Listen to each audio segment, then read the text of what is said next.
Welcome to another episode of Frankly Speaking, everyone. Frank, thank you for joining us, our esteemed general manager. Thank you, appreciate it. Happy Valentine's Day. We are filming here on February 14th.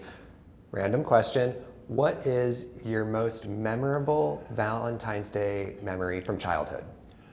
Wow, from childhood. Actually, I remember in grade school, we would all make cards for our other classmates and our own envelopes, and I just remember decorating and making those. And it wasn't as much about the quality of what was made, but the fact that we were all doing it together and exchanging, Happy Valentine's Day, I think brought our class together. So that's probably the thing I remember most from being a kid. Yeah, and I remember that the heart-shaped candies taste nasty, but the chocolates are always good. Right, and the candies always had some interesting slogan on there that you would always read and try and figure out. So that was fun.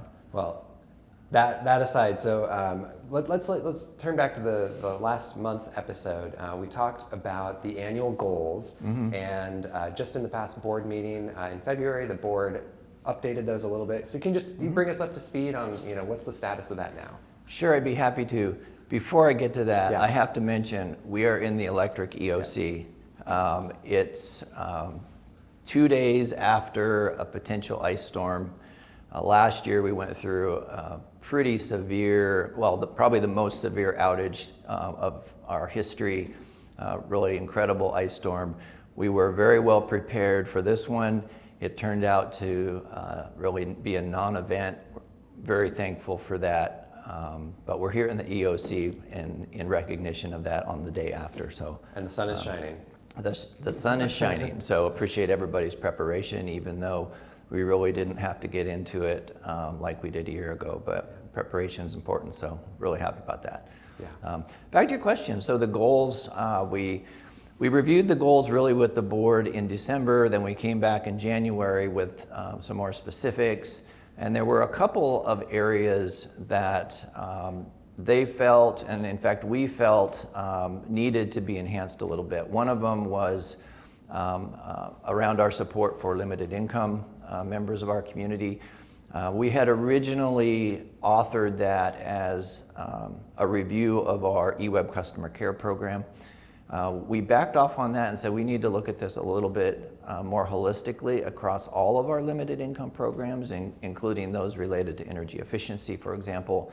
And so we changed that goal to really reflect that we wanted to look at limited income and all of the programs associated with that in an attempt to make it more effective, increase the reach, and other things. So now it'll be up to us to dive into that and see how we can improve it as we go forward, including some maybe new and different ways to pay. So pretty exciting to refine that.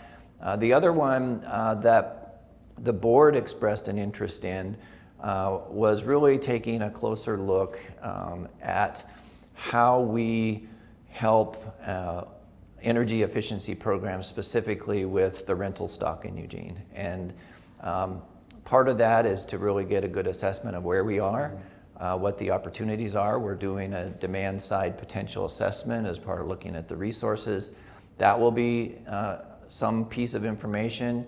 We'll then take that and compare that with what we think we've done in the past and try to look at how we more effectively offer these programs to landlords, renters, tenants, and see how we can improve that program. So those are kind of the two areas, limited income, kind of expanding that role, and then how do we really assess and improve our condition for meeting the rental stock in Eugene. Yeah, so that'll be a lot of work that a lot of teams are doing this year. But another thing we got an update on as staff was part of how we do our work here at EWEB. HR sent out a memo earlier this month about the dynamic workforce model. Right. Can you just tell us, I guess first of all, what is the dynamic workforce model? Like, how did it start?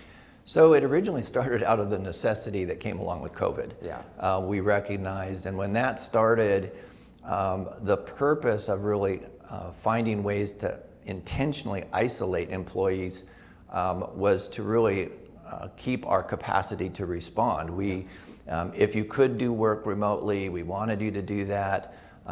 If we looked at how our crews were structured, we tried to develop pods so that they would not create a situation where there was a lot of cross-contamination going. And that was really out of an environment that was intentionally trying to provide separation. We moved from there into a recognition that because of how technology had changed, the workforce had changed, the environment had changed, how do we continue to look at how employees operate in the environments that they operate in, and be able to leverage that. We had improved technology, improved ways of communicating, and so we started to develop a set of principles around it. We didn't call it telecommuting for a reason. We wanted this to be something that we could look at and improve over time. In some areas, I think it's working well. We've been able to recruit people. In other areas, it's presented some challenges around interdepartmental communication and how we support each other. And so those are areas that we're going to have to work on going forward. It is still a work in process. We don't look at this and say we're going to do a complete return to office, but we also recognize that each type of job presents different types of opportunities, including looking at completely across the organization what opportunities we have. And that's not just limited to office staff. So we want to look at this really across the organization as we go forward and continue to adapt it. Yeah, and so the key takeaway from that memo is continuous improvement? Yeah, more to come. I think when you look at the environment of which we operate, you have to look at the building configuration, you have to look at how you communicate, the kinds of work that you do, how you manage relationships and people. And so it really does involve a lot of what the organization would do independent of actually where you work, or maybe because of where you work. And so it's a work in process, and we expect to continue that work. Yeah, well, different topic, something that's on probably everybody's minds. A new administration took office in January. There's been a lot of activity at the federal level. So I just want to ask a couple questions about how this might be affecting EWEB. So maybe in a couple sub areas. So first of all, one thing that has been a big item is funding, cuts to federal funding. Is that something that's going to affect us? Well, we do. I'll say somewhat. That's something that we have to gauge a little bit more completely. We do have some areas where we work with federal grants. Now, what we've really tried to do with our overall approach to grants is to not just go chase money, to do research. We're really looking for opportunities that align with things that we would do anyway. If there's an opportunity to pursue a federal grant, for example, that provides some rate relief for our local customers, but still aligns with what we want to do as an organization, those are the opportunities that we've looked for. So we're not as vulnerable as some organizations who really rely on grants for their day-to-day activities. We're not in that position, but we do have some grants that are sort of in flight, and we are monitoring what's going to happen with those and recognizing that they will have some effect. Yeah. New leadership at some of the agencies like Department of Energy and Environmental Protection Agency, and some of the workforce changes there. Do you see that affecting EWEB in any way as well? In a number of ways, likely. We do have relationships with a number of federal agencies. We have hydroelectric facilities that are regulated by the Federal Energy Regulatory Commission, so FERC. What's going to happen with their staff, what's going to happen with a number of other agencies that work with FERC, Fish and Wildlife, for example. So there's some direct relationships that we're paying attention to pretty closely. The other one is 70% of our electricity comes from the Bonneville Power Administration. They are, at least at this point, not immune to the attempt to reduce headcount in the federal government. And so while they, from our perspective, have a lot of work to do, that does affect the grid in the Northwest. We also recognize that could have an impact on them. And so we're monitoring that pretty close as well. The other thing that's sort of the inverse of that is if you're in an environment like EWEB where we're constantly looking for good people, there's sometimes the opportunity that some good people could become available. And so we, especially in positions that might be technically unique, and so if there's opportunities to look and recruit for some of those positions that have historically been hard to recruit for, maybe this is a potential source. Yeah, yeah. And what about tariffs? We're seeing tariffs on all kinds of goods, steel, Sure. other goods. What do you see as the impact on EWEB from that? Yeah, in the near term, so I think that there's potential near term and long term, depending on how this evolves, probably over a number of years.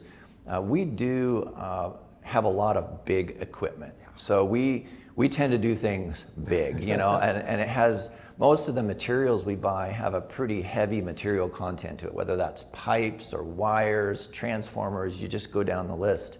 And a lot of those are not made in the United States. And so we potentially, through our supply chains, could see some impacts to that specifically. And so we're seeing some potential upward pressure depending on how they're exactly implemented. And so we'll pay pretty close attention to that. If it does in the long term help grow some of the local manufacturing, in the long term that could have some benefits. So we're, you know, this may be an issue of short term, long term. We'll have to see. There are obviously a lot of really smart economists who debate the pros and cons of tariffs. And so we will not get into that argument, but recognize that and monitor the impacts for us, and we'll try to incorporate that in our planning, our budgeting, and some of the other things that where it could affect us directly. Yeah, and one more thing, the administration has taken a stance against diversity, equity, and inclusion programs. EWEB has our own program, so you know, does that affect us, or how do we view that issue?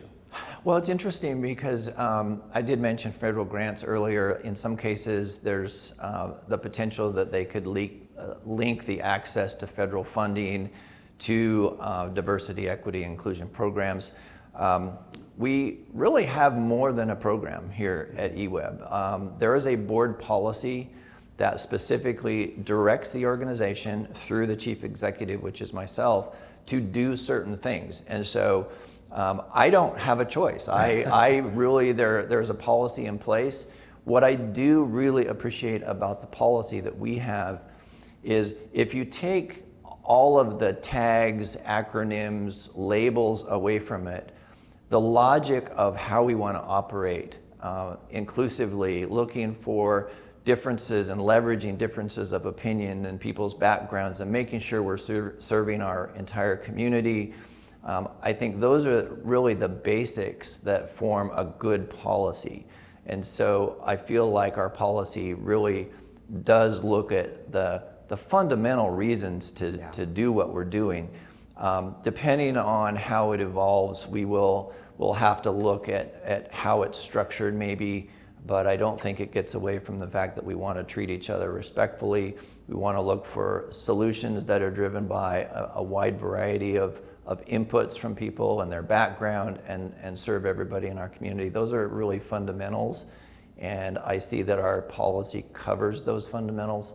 And we'll have to see it as well. I do know that there's a number of specific questions related to that I've been presented from the workforce, and so I think that as an organization, and maybe some of those questions came from outside the organization, from customer groups, we're going to put our heads together and see what maybe some of those specific outcomes could be, and so more to come on that.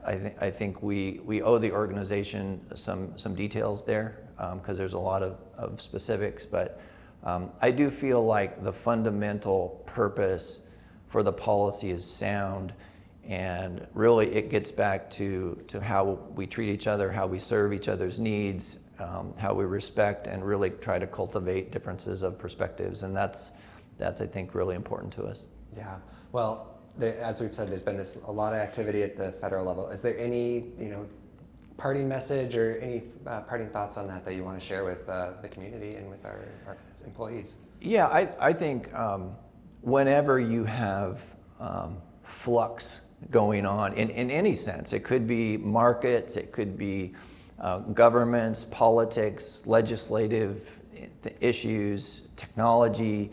Whenever there's disruption, I really feel it's important that we make sure that we're doing things that are fundamentally sound and logical for our purposes. And I think if you do that, independent of where the politics may be flowing, I think it ultimately at the end will result in something that's more sustainable over time, that people really ultimately appreciate that you're doing it for specific intentional reasons. And I think that this is an example of that. I think there's a lot of other examples that have come in the past, including things like pandemics and other disruptions, ice storms, we talked about that earlier. I think you have to really return to the fundamentals of what you're trying to do as an organization in our case, knowing that maybe your fundamental beliefs might be different than mine. Adam is behind the camera, maybe different from his. There, we have almost 600 people. We're going to have at least 600 different perspectives. That's a good thing. We need to really embrace that, including both sides of issues.